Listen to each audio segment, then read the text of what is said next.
মাছের ভর্তা একটা বানাবো এটা।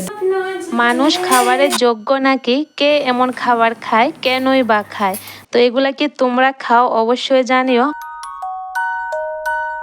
এ বাবা উঠ, কয়টা বাজতেছে? নাম, তাড়াতাড়ি কর।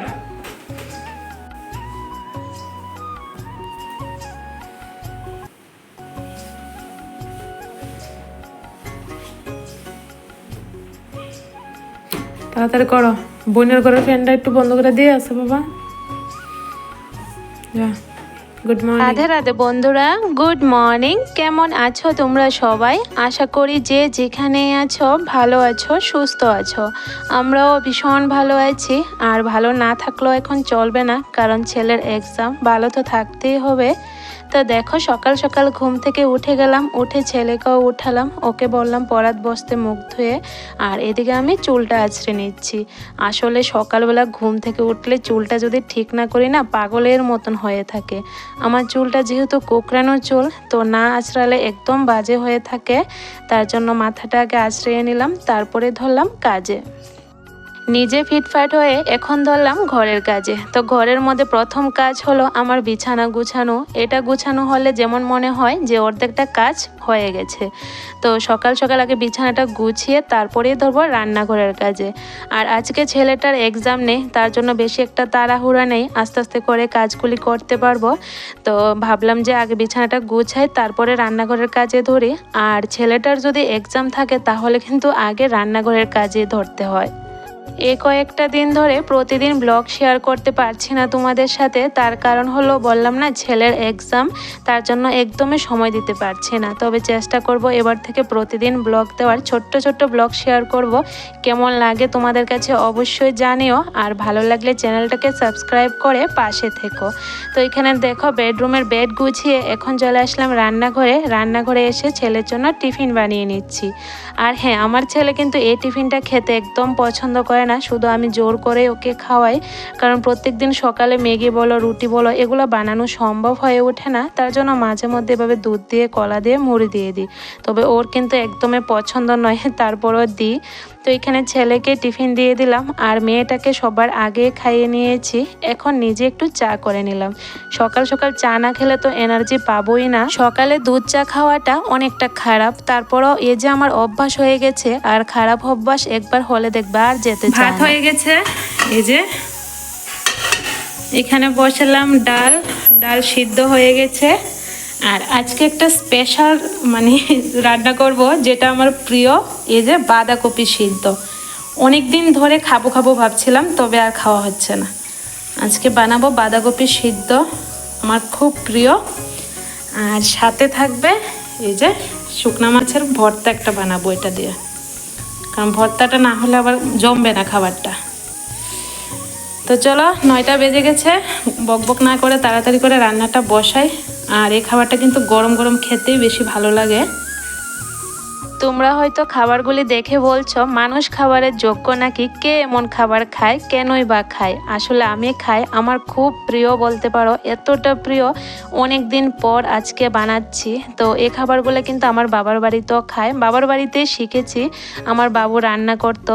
তো এখন শ্বশুর বাড়িতে এসে এত একটা খাওয়া হয় না, কারণ শ্বশুর বাড়ির মানুষ কেউই এগুলা খায় না, শুধু আমি একাই খাই। তো দেখো এখানে এই যে শুকনা মাছ, পেঁয়াজ, রসুন দিইনি, কাঁচা লঙ্কা ভালো করে ভেজে নিয়েছি, তেল ছাড়া কিন্তু ভেজেছি। এখন মিক্সিতে বেটে নিচ্ছি। তো এই বাটাটা কিন্তু শিলনোড়ার মধ্যে বাটলেই ভালো হয়, খেতে আরও বেশি ভালো হয়। তবে আমি মিক্সিতেই করে নিলাম, কারণ শিলনোড়াতে বাটতে আর ইচ্ছে করছিল না। তো এখন ছেলের জন্য ভাত বেড়ে নিয়েছি, ডাল, শুটকির ভর্তা, আর সাথে কফি সিদ্ধ। আর বাঁধাকপি সিদ্ধটা কিন্তু আমার ছেলে খাবে না, শুধু আমি একাই খাবো।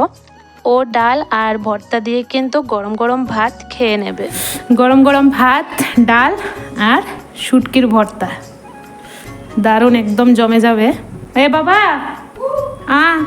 ছেলেকে ভাতটা মাখিয়ে দিলাম, আর মাখানোর পর আমিও একটু মুখে দিয়ে টেস্ট করে দেখলাম। আসলে আমার জিভে জল চলে আসলো যখন ওকে ভাত দিচ্ছিলাম। শুটকির ভর্তা বানিয়েছি অনেক দিন পর, আর এতটা প্রিয় একটা রেসিপি, কি বলবো।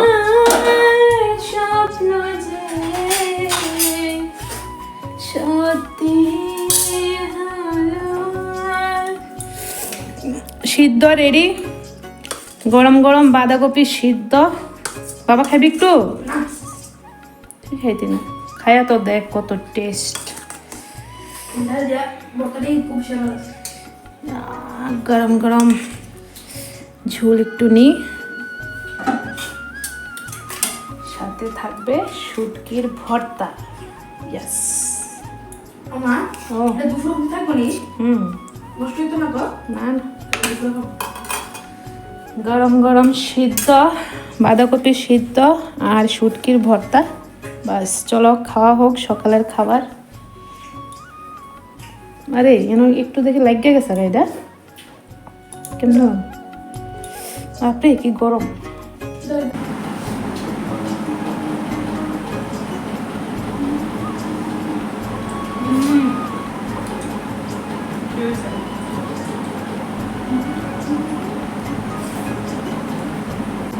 গরম।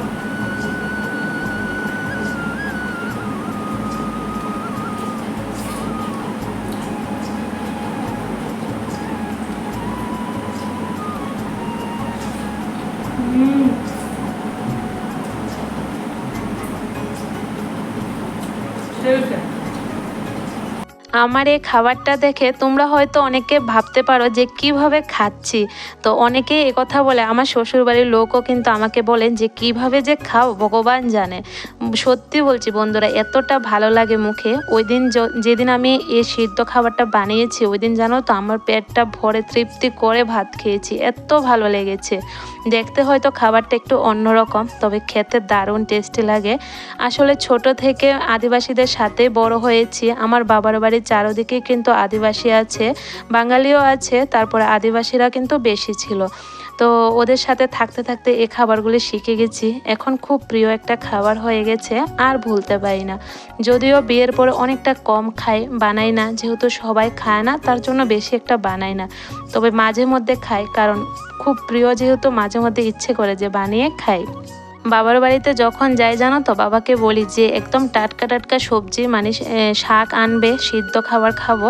এত ভালো লাগে কি বলবো। তোমরা হয়তো দেখেছো, যারা আমার বাবার বাড়ির ভিডিও দেখেছো, আমি কিন্তু সিদ্ধ খাবার অনেক দিন বানিয়েছি, খেয়েছি, এতটা দারুণ লাগে। আর আমার মায়ের হাতের ভর্তা তো কোনো তুলনাই নেই, এত ভালো হয় খেতে। আচ্ছা যাই হোক, চলো আমি খাই এমন খাবার, আর তোমরা কমেন্টে জানিও তো তোমরা কে কে খাও, আর মানে খেতে কেমন লাগে। আর যদি না খেয়ে থাকো তাহলে অবশ্যই বাড়িতে একদিন ট্রাই করে দেখো, দারুণ লাগে খেতে। কয়েকটা কাপড় ভিজিয়ে রেখেছি, এখন কাপড়গুলিও ধুয়ে দিলাম। তো চলো আজকের ভিডিওটা এই পর্যন্তই রাখি, টাটা।